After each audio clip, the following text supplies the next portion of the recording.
Assalamualaikum warahmatullahi wabarakatuh. Sebelumnya perkenalkan, nama saya Nurafiatul Alia. Di sini saya akan menjelaskan tentang krisisnya kebudayaan sebagai identitas nasional di era globalisasi. Saya mulai dengan penjelasan mengenai globalisasi. Menurut Dia Satyayoga Agustin, globalisasi adalah suatu fenomena khusus dalam peradaban manusia yang bergerak terus dalam kehidupan masyarakat global dan merupakan bagian dari proses global itu sendiri.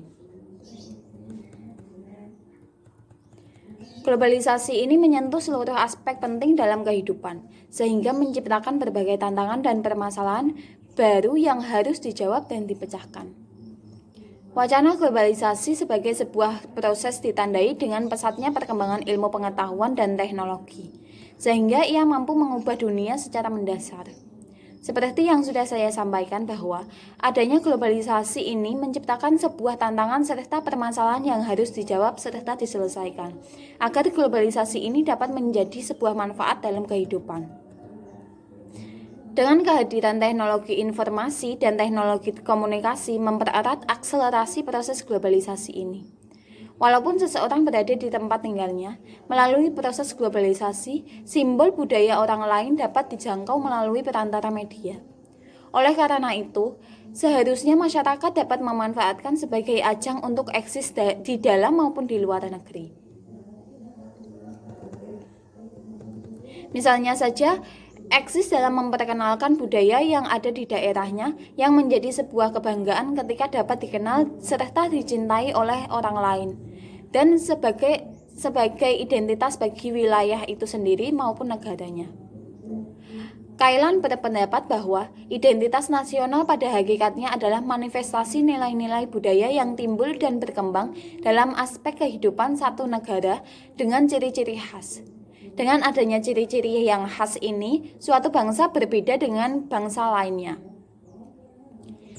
Sedangkan kebudayaan sendiri merupakan hasil pemikiran manusia meliputi kesenian, kepercayaan, dan lain sebagainya. Kebudayaan bersifat sangat dinamis karena penciptanya merupakan manusia yang jumlahnya selalu berubah, sehingga daya ciptanya juga akan berubah. Perubahan kebudayaan ini dapat disebabkan dari dua faktor, yaitu faktor dalam dan faktor luar. Faktor dalam yaitu masyarakatnya sendiri yang tidak puas akan budaya yang berlaku sehingga merubah suatu budaya yang sudah ada. Selain faktor dari dalam, faktor dari luar seperti bertemunya kelompok atau negara lain yang berbeda budaya yang dimana faktor dalam dengan mudahnya menerima. Penerimaan ini jika tidak disertai dengan kreativitas untuk membudayakan budaya yang berasal dari negaranya sendiri, maka yang terjadi adalah pemusnahan budaya lokal karena terpengaruh budaya luar. Kebudayaan ini apabila tidak dikelola dengan baik pada era globalisasi ini, bukan akan mendatangkan keuntungan bagi bangsa Indonesia. Akan tetapi justru menjadi pintu kehancuran apabila tidak dibarengi dengan sikap bijak oleh warga negaranya. Sri Suneki mengemukakan bahwa globalisasi dalam kebudayaan dapat berkembang dengan cepat. Hal ini tentunya dipengaruhi oleh adanya kecepatan dan kemudahan dalam memperoleh akses komunikasi dan berita.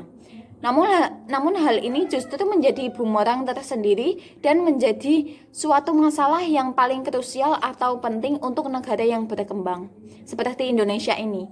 Yaitu kenyataan bahwa perkembangan ilmu pengetahuan dikuasai oleh negara-negara maju. Hal ini mengakibatkan negara-negara berkembang selalu khawatir akan tertinggal dalam arus globalisasi dalam berbagai bidang, seperti politik, ekonomi, sosial, budaya, termasuk kesenian kita. Oleh karena itu, dalam menghadapi beratnya persaingan era globalisasi ini, semua kalangan harus berkontribusi dalam meningkatkan eksistensi budaya daerah yang dapat dibimbing oleh pemerintah misalnya, agar budaya daerah ini dapat dikenal dan dicintai oleh setiap generasi di dalam maupun di luar negeri.